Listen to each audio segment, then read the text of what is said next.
I know most people here are very familiar with Black Butler, be it the anime or the manga, but how exactly did this whole thing get started?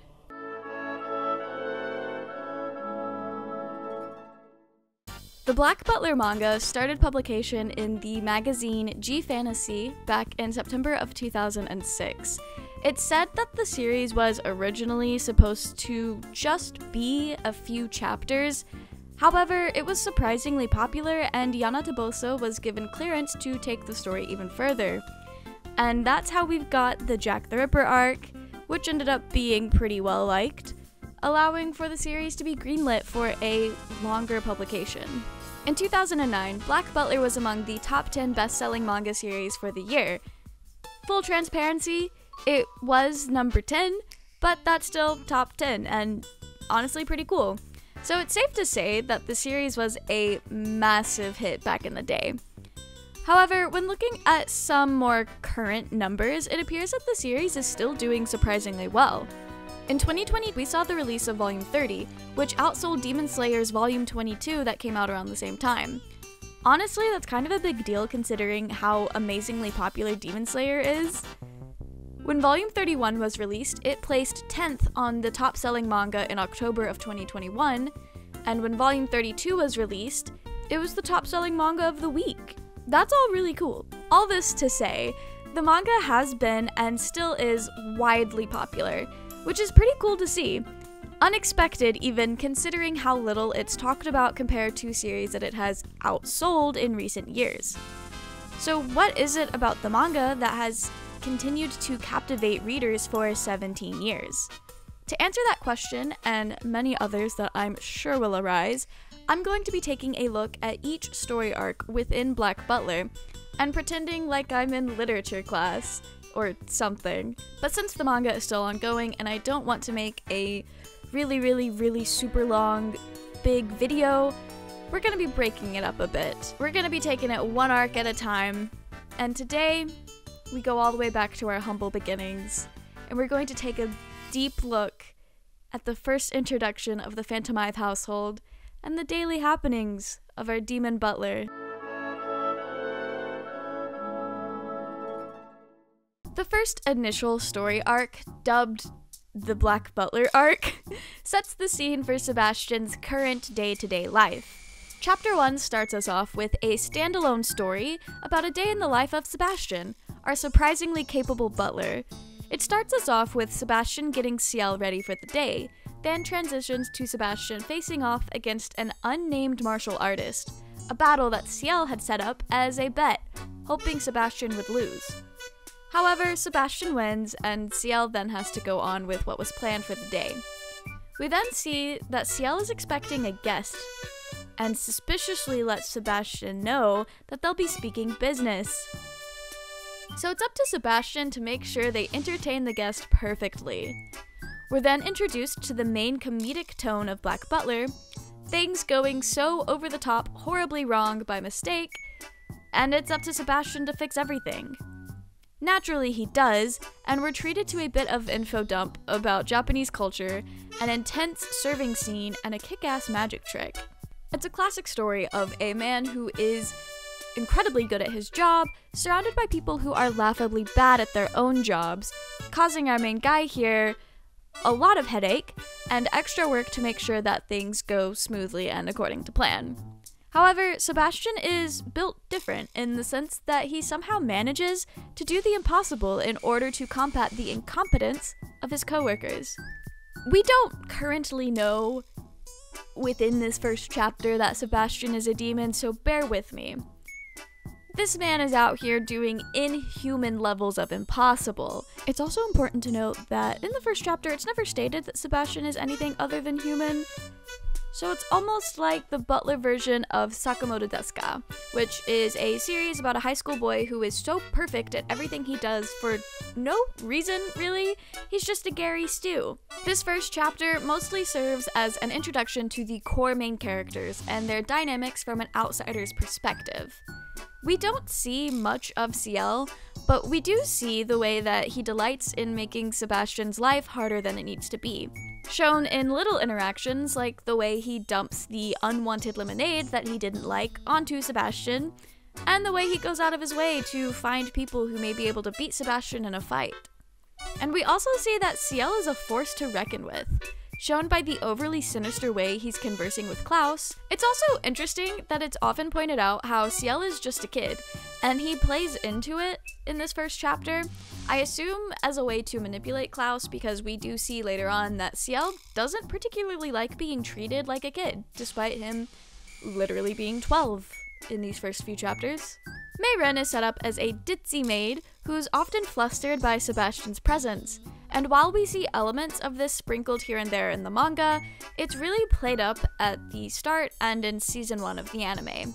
It's not really a big thing or a big part of her character that seems to be reoccurring, and if it is, it doesn't really fit in the tone of the manga as it continues, so it's one of those little character traits that doesn't really go anywhere, which is fine. It's not a character trait that I'm particularly fond of, so of all the ones to go, I'm glad it's that one. Finian doesn't make too much of an impression at the start, however, it's established that he's overly enthusiastic to a fault, and doesn't pay too much attention to what he's doing, causing major screw-ups like killing off the entire garden by mistake with Weed Killer.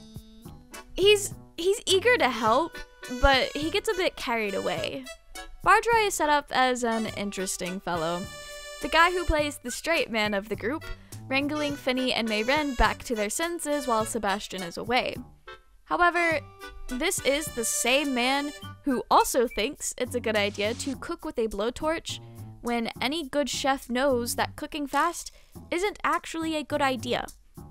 Meat works better when you cook it slower, generally, in my very limited understanding of the science of cooking, but you know, Bard does what he's gotta do, I guess. He really is serving the duality of man. Last but not least, we have Tanaka, who mostly just seems to be moral support at this time, at least to me as a reader, since I'm not entirely sure what a house steward is supposed to do. We just see Tanaka living his best life, and honestly, good for him. In these earlier chapters and season 1 of the anime, Tanaka is a comedic relief character who's really just there to juxtapose the over-the-top nature of the other characters, which is probably why he's often drawn in an overly simplistic, almost chibi in nature style. Honestly, outside of the tablecloth scene, chapter 1 is not that memorable compared to the rest of the manga, but it does lay the foundation that the characters are built on top of, and that in and of itself is why I have spent this long talking about just the first chapter. Anyway, let's move on to the rest of this initial arc.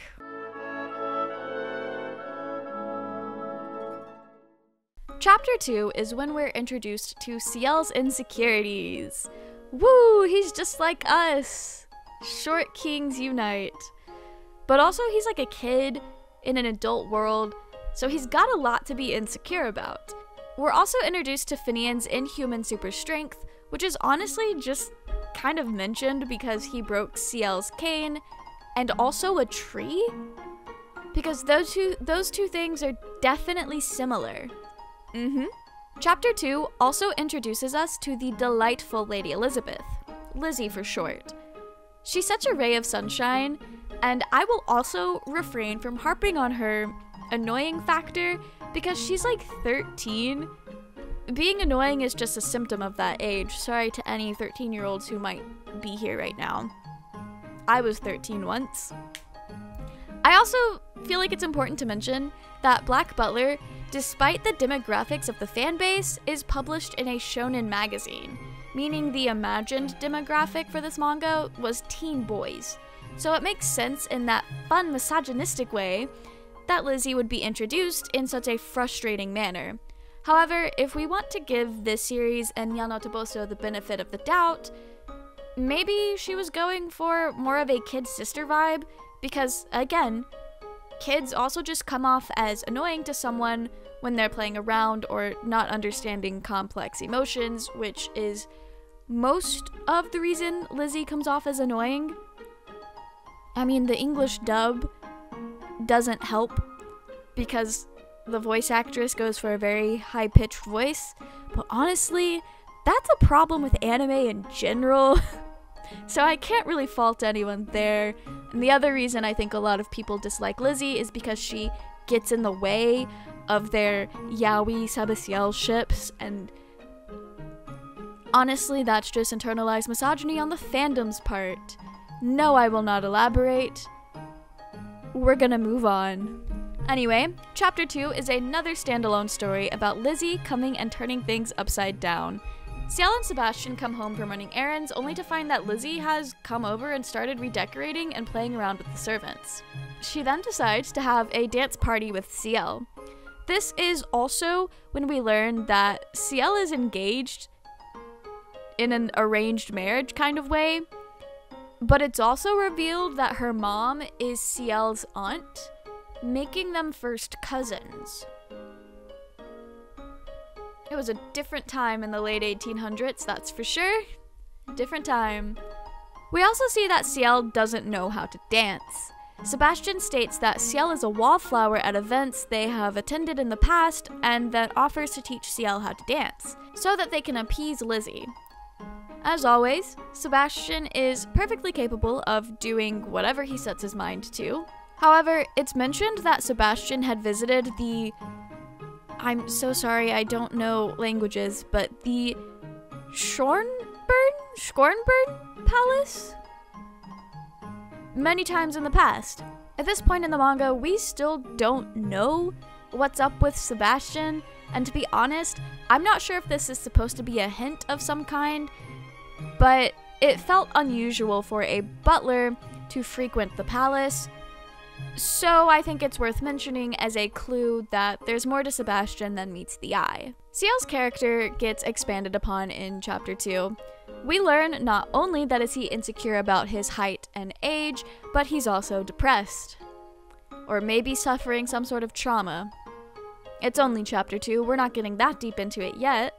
Sebastian states that he has a gloomy nature, which prompts one of Ciel's most well-known, Hot Topic-esque quotes, "I've long since forgotten how to smile joyfully."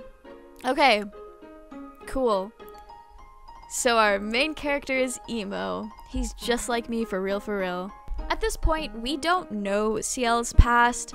All we know is that his parents are dead, since Sebastian did mention the previous head of Phantom Hive household was deceased, and we're left to assume that his mother is also dead, or at the very least not in the picture at the current time.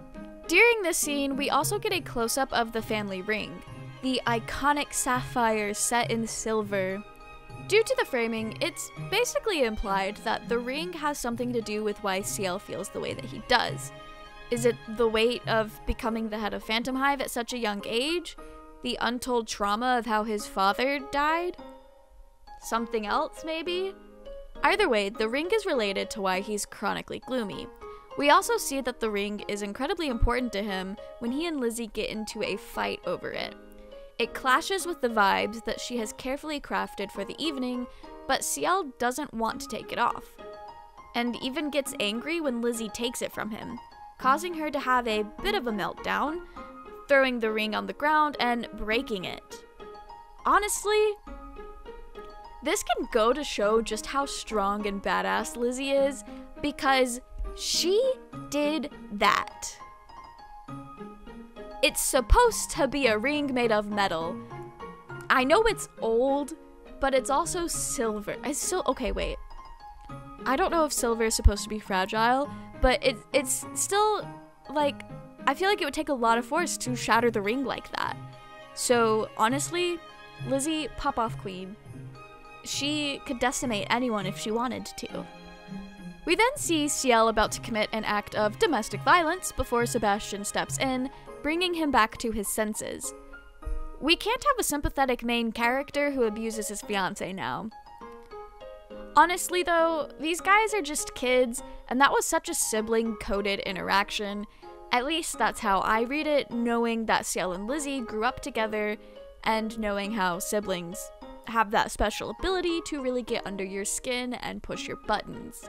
Sebastian diffuses the situation by explaining to Lizzie why that ring was so important and why Ciel became so upset. Lizzie feels bad, and Ciel throws the ring out the window in an act of pretending to be strong. He and Lizzie then make up and dance the night away. The manga also makes a point to show us that Sebastian is playing the violin, providing the music for the dance party, which, our talented king, what can he not do? After the party, we see a short scene where Sebastian is getting Ciel ready for bed. He mentions that Ciel seemed to have a good time, but Ciel is the kind of person who does not allow himself to feel joy, so he calls Sebastian a fool, only for Sebastian to pull an Uno reverse, saying that Ciel was in fact the fool for pretending the ring wasn't important. Sebastian then gives Ciel the ring back, and it's magically fixed? Yeah, we kind of gloss over that. Sebastian must have magic demon powers that lets him do whatever he needs or wants. Main character energy. Ciel then talks about how the ring has been there for the death of every Phantom Hive head before him, and then states that the ring will see his death as well. This is paired with Sebastian taking off Ciel's eye patch, but we don't get a glimpse of the hidden eye here. But I think the dialogue matching up with that action is a bit of foreshadowing, all things considered. Ciel then mentions that the ring has heard the last agonies of all who have worn it, and talks about how he can hear their screams when he closes his eyes. Honestly, when I first watched the anime back in the day, and we got to this scene, I thought they were trying to tell me that the ring was legitimately haunted, and that not only did we have demon butlers, but we also had ghosts trapped in the ring, and they were like legit haunting and screaming at this child. Yeah, I don't think that anymore. Now I think the only thing that haunts Ciel is knowledge. Knowledge of how those who came before him have passed, and knowledge of what his demise will be. Cough cough, hint hint, the demon at his side. But we don't know that at the time of this scene. Ciel then states that he threw the ring out thinking that he'd stop hearing the screams. He then asks Sebastian to stay until he falls asleep, revealing a kid who's got a lot of fears swimming inside of him. Sebastian then states he'll be with Ciel until the very end. More foreshadowing at this point, and honestly, it kind of reinforces the foreshadowing that we just saw prior, where Ciel is aware of what his death is going to be. It's in the forefront of his mind, and it's probably related to Sebastian. And keep in mind, when you're reading chapter 2 for the first time, especially when the manga was initially coming out way back in 2006, readers weren't aware of where things were going, and we don't know that Sebastian's a demon. At least I don't think. I don't know if G Fantasy readers back in the day got a little bit of a synopsis before we got chapter 1. Everything that I say in this video is based on the assumption that when you first read the manga, you're going in blind. Or that the G Fantasy readers back in 2006 essentially went in blind. Ciel is drowning in fears, insecurities, and the weight of his burdens, be it responsibility or the feelings of being doomed. It's a complete overhaul of the bratty and conniving kid we saw in the previous chapter. However, each of those versions of Ciel are the building blocks that his character is put together with, and the blocks that we learn more about as the manga goes on. We begin to step away from the standalone chapters as we move into chapters 3 and 4, which tell a slightly bigger story. We start off with the trio of lovable idiots, plus Tanaka, as Bard discovers that they have mice chewing on the wires, causing power outages at the mansion. We get a better look at how Bard thinks, and hints of his background as he talks about fighting off the mice as if he's at war. Each of the trio come up with ways to trap the mice, Bard with a strange concoction as he talks about how the mice mustn't have enough food, Finny decides on using cats to hunt the mice down, and Mei Ren sets up copious amounts of mice traps. In all honesty, this isn't super important, but it lays the basis of mishaps and also gives us a sort of personality test for the three of them. The way you go about getting rid of mice really says a lot about you as a person. As the three make it a competition to see whose method works the best, we are also introduced to the dark secret world that Ciel belongs to. Getting our first look at Madame Red, Lau, and who I believe is Diedrich. Klaus is also there, and so are a couple of other guys. We don't really know who they are just yet, and they're honestly not really important past this initial setup. So, they're there. We get a fun transition from talking about a literal mice infestation to figurative conversation about some kind of problem in the underworld that Ciel is in charge of exterminating.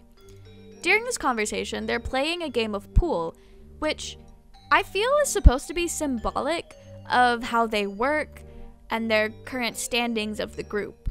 Ciel being the one who's really in charge and being the one who aims for the 9-ball and finishes the game. We see that some in the group are unhappy with Ciel's upper hand and way of handling business. We can infer that Ciel operates in a way that benefits him, and to hell with everyone else. After this, we see Sebastian catch a couple of mice, which is cool. It doesn't appear that the other servants have been successful in their efforts. But honestly, it doesn't really matter, because we then see Ciel get kidnapped straight out of his home. Wow. I hope that's never happened to him before.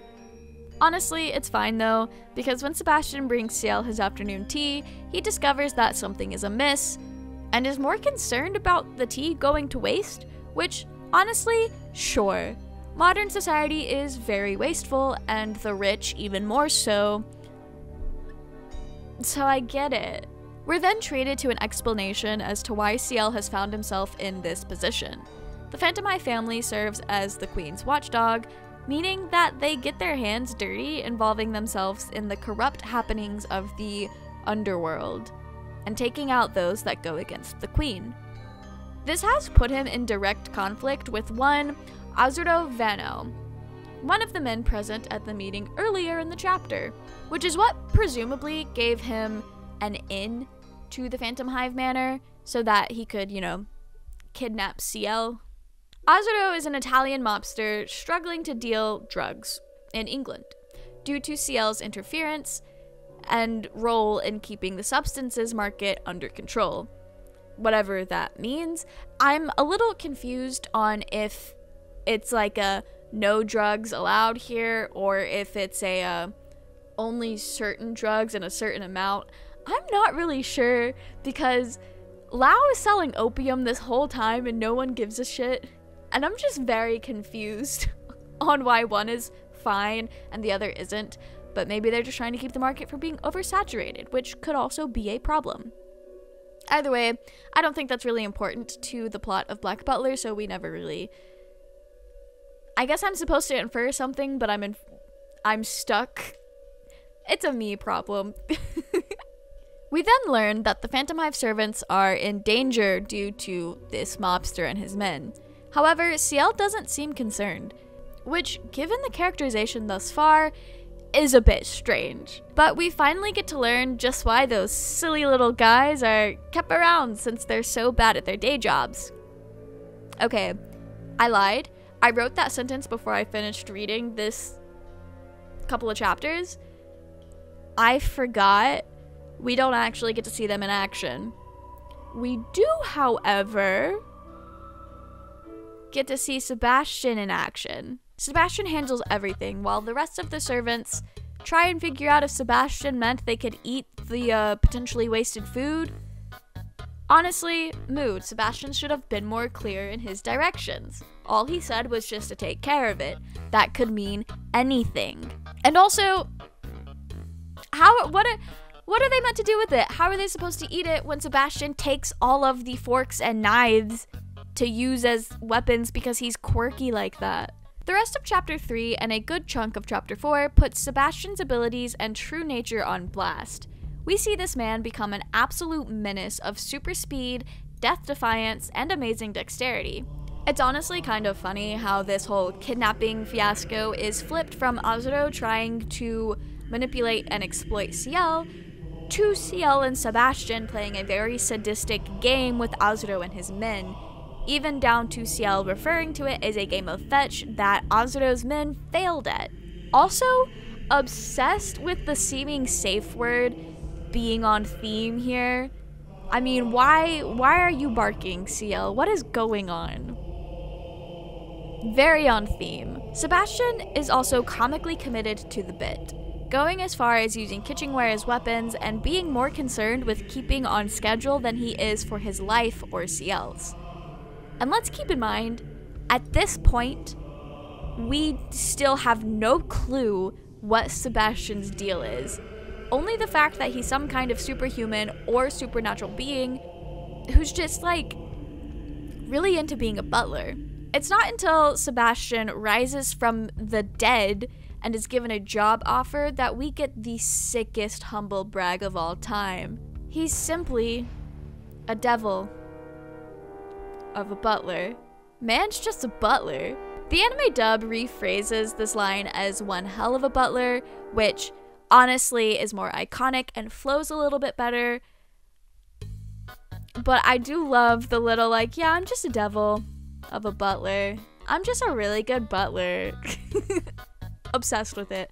Anyway, I think everyone else is, which is why simply one hell of a butler is like the most iconic quote from this entire series. I mean, it does come up a few times, and it is a very catchy quote, but it's like, it is the Black Butler quote. Either way, it's the reveal that this perfect superhuman man is in fact a demon parading around as a butler that I think initially hooks people in. And honestly, the whole gimmick of the series. I'm not sure if readers of G Fantasy back in the day knew the synopsis or had an idea of what they were getting into until this moment, but even if you did know, it's still a pretty sick moment. I also want to say that during the moments where Azuro thought Sebastian was dead, he mentions that Ciel is too pretty to dismember, and thinks out loud about selling Ciel to a pervert. And honestly, I'm not sure if this is foreshadowing to Ciel's backstory or a look into how cruel this underworld he is a part of is. Honestly, both could be true. But it's like weird considering that it becomes a plot point in the next main story arc of this series. Like, Ciel gets kidnapped multiple times. It's like a thing for him. And I don't know if that's like all foreshadowing of what he's been through or if it's just like a coincidence, but I'm gonna say it's foreshadowing because that's the smart, analytical thing to say. It's just a reoccurring theme before we actually get to know Ciel's backstory, so it makes sense that it's foreshadowing. This is also the point in which Ciel is done entertaining the game and calls for Sebastian to get up, which I'm choosing to interpret as Ciel becoming uncomfortable and changing the subject. We also get a glimpse into the true nature of Sebastian and Ciel's dynamic, a contractual relationship between a demon and a vulnerable victim. One of poking fun and a bit of malicious teasing between the two, showing us that while Ciel may be the master, Sebastian holds the power in this dynamic as well. They then go home. That's it. The biggest takeaway and issue from this is that Sebastian has been unable to prepare dinner. All that tension that's been built up is just immediately washed away by a comedic bit that is the backbone of early Black Butler humor. Sebastian's merely just a butler, trying to keep things in order on the day-to-day, and sometimes that includes rescuing his master from a kidnapping and, you know, killing a ton of people in the process, but who cares? He's just a butler, and dinner's not done. So, yeah, he's gotta figure that out. What will he ever do? It's fine. He's fine. They'll be fine. I'm sure they cook something up real quick. It's honestly not a big deal. Our last chapter in this introduction arc is another standalone story that serves as a breather between the action of the previous 2 chapters and the first cohesive story arc of Black Butler that will be coming in the next chapter. Anyway, Chapter 5 brings us back down to the day-to-day happenings of Sebastian's life in the Phantom Hive Manor. Everything from getting ready in the morning to assigning the others their tasks to getting Ciel up and ready for the day. We also get a formal introduction to Ciel as head of Phantom Hive and the owner of a quickly successful toy and confectionery company, Funtum, all at the age of 12 at that. We then follow Sebastian as he prepares for a charity visit. They're having orphans come to the manor, which is a bit ironic since Ciel is now an orphan himself.